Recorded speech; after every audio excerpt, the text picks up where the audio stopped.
development group we've got a youth board. So some of the young people that we've worked with, we've actually made a youth board to sort of inform Leaders Unlocked's work as well as the work they're doing out there. And so the idea is that they inform us as a board, and the quid pro quo is that we will also work with them. So we had a session with the business development group of the youth board this afternoon, actually, and I did some stuff on, top tips for business development. And, a couple of the young people have already reached out to me, and we're going to have some conversations about their personal development, which is great. I'm really up for that.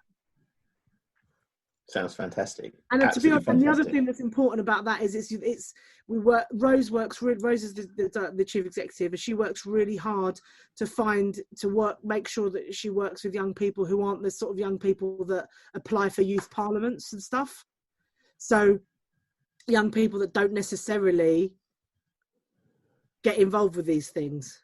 Right. He's actually actively going out and finding people that, have been affected by the criminal justice system, for example, or, have been affected with mental health, either themselves or in their families, to make sure that we're not just hearing from the same young people all the time. Yeah, sure. Yeah. Okay, that's good. Yeah, my niece was on the youth parliament a couple of years ago, I think. Where are we now? Yeah, it must have been a couple of years ago, because it'd been a few years ago, because she went to uni. So before she went to uni, and she represented like her London borough, and was in was in Parliament, and was told by the Speaker that she was very vocal.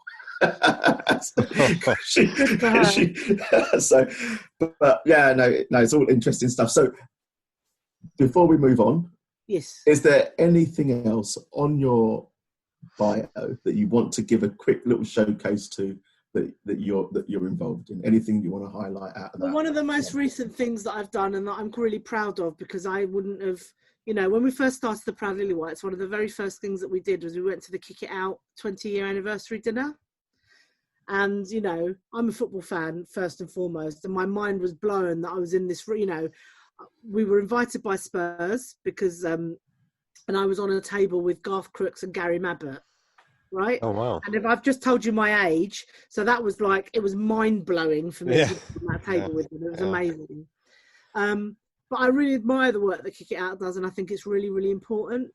And at the back end of last year, I applied to be a trustee of Kick It Out, and now I'm a trustee of Kick It Out, and I'm really proud of that. And we're just, there's a new chair, some new trustees, and and football is changing, and so we've got a sort of a strategic plan that we're now sort of starting to implement of what we want to do in football. So I'm really proud to be part of that, and I'm looking forward to really getting stuck in. I mean one of the I think the good thing, and as you can see, the evolution, I think, with football and within this whole message is that Kick It Out, I think, traditionally and generically was associated with racism, kick out racism. But I think certainly with with you being involved and other people and that evolution, it seems to be more, the message is broadening to how it should be. So, inclusion and diversity, rather than specifically going, we want to kick out racism, we want to kick out all types of discrimination. And it's not discrimination against people of colour, black people, that we're looking to kick out. We're looking to kick out all types of discrimination. I think it's so important that is now a more rounded message and a broader message that is being given out. Absolutely, but I think that the important thing though is that we have to recognise in which areas we're doing what. So if you're talking about elite footballers, you are talking about racism that they might face. Elite male footballers, certainly, because those are the issues that are happening, on a pitch. But when you and in grassroots as well, actually. But of course, there are issues around LGBTQ plus discrimination and ensuring better inclusion. And you're also talking about how that impacts in the women's game. And there's loads. The important thing is that there's loads of really good organisations doing really, really good things. And for me, I think what Kick It Out can can be is like the hub to bring all of that together, you know, and actually to sort of be an enabler and a facilitator as well as delivering the work ourselves. You know, Kick It Out does a brilliant thing called Raise Your Game that I'm not, you know, I don't know whether many people know about, but, you know, Raise Your Game is fantastic. It's about, you know, making sure that the next generation of people that work in football and that there's a diverse talent pool, you know, and that's diversity in terms of race, in terms of gender, in terms of faith, in terms of sexual orientation, gender identity, all of those things. You know, and bringing people together and doing mentoring schemes and training schemes and all sorts of things. And there's loads of different work that Kick It Out does. No, we had Troy on not long ago, so like we covered off stuff like race as well, and I kind of I think there's another program that he does, and I kind of got the two programs mixed up. Equality Inspires maybe as well. He does. It's the one where he goes out to all the Premier League clubs. Yeah, that's Equality Inspires. Yeah. And I always get that mixed up, and he gave me a slap on the wrist. he didn't really. But anyway, so we love Troy. So a great guy, absolutely fantastic. So I was really pleased. So I mean, within the space of a month, we've had two people on that I really wanted to have on the podcast. So I think we're really in a good place, really pleased with that. So we've done some real serious talking. So we always finish off our Fans in Focus with some quick fire questions. Great, go for it. We've got three quick fire questions for you. The first one is, Daniel Levy calls you, have 15 seconds to give him advice. What is that advice? I think I'd certainly say the important thing is to, hang on, what would I say? It's phone me 15 seconds. God, it's hard, isn't it? I'd say to him, listen, we definitely need, well, what would I say to him? I'd say get Pochettino back. That's what I'd say. I was trying to think of something clever and interesting, but actually I'd just say get Pochettino back. I don't know if you've been watching Who Wants to Be a Millionaire. I haven't.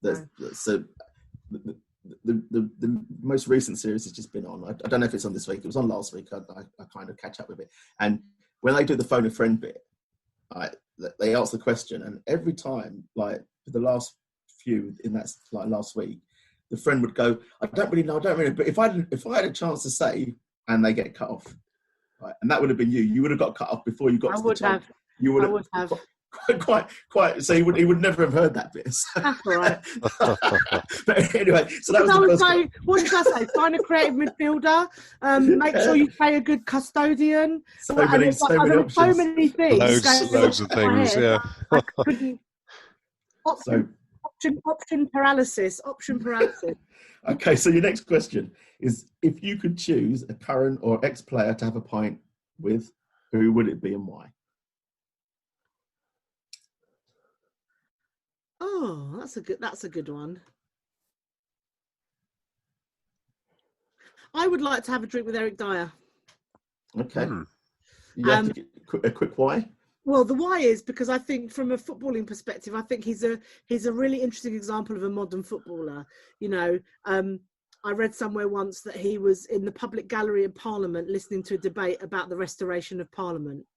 He goes to art openings. He speaks however many languages. Yeah, he's just invested in an app about you know, like a sort of social media for restaurants. I think in terms of having sitting down and having a drink with him, I'd quite like to. And also I kind of like his passion and competitiveness and just sort of, you know, I like the way he plays football as well. So yeah, Eric Dier. Good stuff. Good. Okay, last question, and you've got less than 15 seconds on this one, so it's just a one or the other. Yeah. Okay, so seating or safe standing? Oh, seating every day. Okay. I'm really happy for other people to stand. I'm really delighted for there to be a standing area, but I don't want to be in it. Okay, so we really haven't got a lot of time left. We had a couple of questions on Twitter. I think we'll just quickly rattle through those. And Andy, you haven't spoken for like a half hour. So Andy, you take these, mate. I'm going to give you the opportunity to answer both of these questions. This is the reason I didn't allow you to talk before, so that you had to answer these questions. Had to do these, yeah. So the first question comes from Daniel Rogers at Daniel Rogers 77, and he asked, did Levy hire Jose as a PR stunt for the documentary? In short, no, he didn't. But it might have worked out quite well as a PR stunt. But he certainly didn't hire him for that. No. Okay, so his justification was that he thinks that we've gone after such a decorated manager, but we haven't really backed him, and that seems crazy. Well, we've got a few weeks to say whether we're going to back him or not. Cool. Okay. Next question, and this is gold, is from Kev Green. Yep. He asks, "Why are we so shit?" Know your mask. Know your mask to who it is to blame. No holding back. Well, I don't think there's a single person to blame. There's probably a bunch of players. There's Pochettino, there's Levy, there's the board, Mourinho. They're all in the mix, and so it's a collective bunch of shits. It is really. To be fair to Mourinho, he's come in the middle of it. So, and he's had a tough year with injuries and all that. So maybe we could remove him from that to a degree. Although I'm sure many wouldn't agree. But I think Pochettino. It just all faded away. They lost a bit of confidence. They lost where they were going, and I just don't think you can really say. You can quite easily say, yeah, Levy, you haven't spent enough money and all this kind of stuff, but I think it's a bit more complex than that, because we had a team about 3 years ago that was very, very good, and there's still a lot of them left there. So why aren't they good anymore? Okay, I also, know. Sorry. Football goes in cycles as well. Yeah, it does. We can't expect to be brilliant all the time. No, absolutely not. So Absolutely. I am conscious of time, but there was one point that I really wanted to, before we do our little previews, one point that we didn't discuss that I'd like to discuss, and that was there's been a lot of talk today about Kane will probably leave at the end of the season. Who can blame him? He deserves to go. Blah blah blah. And that seems to be the default position, doesn't it? Yeah.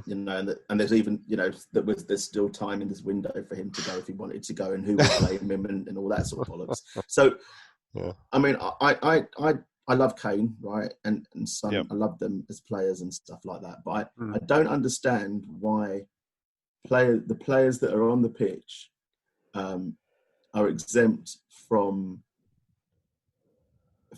being accountable for our inability to win games. I don't understand how Kane, for example, is not he deserves to move because he's Kane, and he's exempt from that when I don't know. I think Winks gets criticised or whatever. Yeah, I think probably all the players feel the same as us, very frustrated, but they are struggling to do what they need to do. Now, why they're struggling is, of course, the $64,000 question. But from what I've seen so far on that particular Amazon program, without any spoilers,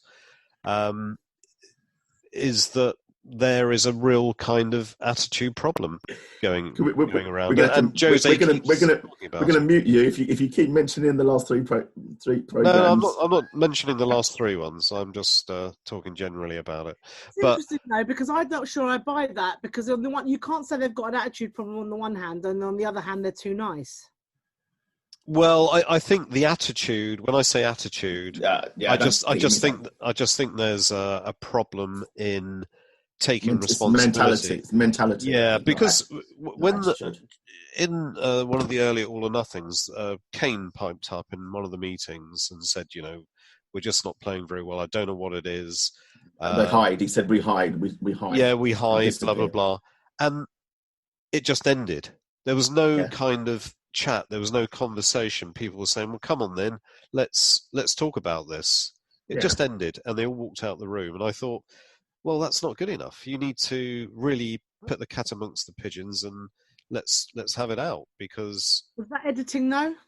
Could be. Could have been. Yeah, could have been. I just got the impression we are a quiet team.